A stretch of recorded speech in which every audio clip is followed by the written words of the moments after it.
Hello and good day. This is the NewsCycle Mainstream on MyColorTV, broadcasting to you via the internet through your device. And these are the leading stories we are currently following, both local and globally. I am Tracy Dominic, and here are your headlines.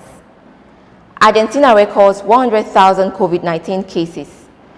Mandela's daughter, Zinzi, dies at 59. House of Rep rejects federal government cancellation of 2020 WAEC. Seized properties cornered by top EFCC officials, Mago's friends, penal. Only God can make Igbo man president, says Ato Eze. Argentina has registered more than 100,000 COVID-19 cases, the Ministry of Health said Sunday, despite the Buenos Aires area, the country's coronavirus hotspot, being under extended shutdown. The country now has recorded 185,000 deaths from the pandemic, with 1,153 positive cases and almost 43,000 people recovered. The shutdown in Buenos Aires area, the most populated region of the country, is due to end on Friday. Authorities are still debating what restrictions will remain in place through the reopening of some shops, and permits to run in parks are expected. Crisis-racked Argentina has been in recession since 2018 and has been further rocked by the coronavirus outbreak. The International Monetary Fund predicts its economy will shrink by almost 10% this year. Latin America is struggling to quell the virus, with Brazil the second hardest hit country in the world, recording over 7,000 deaths. Zinzi Mandela, the youngest daughter of South Africa's first black president, Nelson Mandela, has died at the age of 59, local media reported Monday. She was the ambassador to Denmark at the time of her death. The 59-year-old daughter of former President Nelson Mandela and struggle Walton Mandela passed away at a Johannesburg hospital in the early hours of this morning.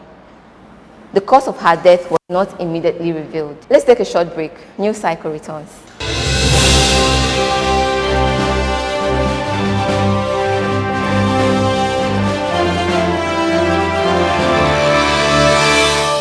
Welcome back.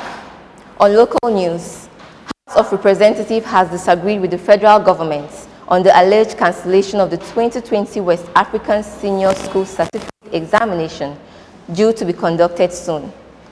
Speaking through its Committee on Basic Education and Services, the House expressed surprise over a statement credited to the Minister of Education, Adamu, that Nigerian students would not be participating in the examination for fear of contracting coronavirus.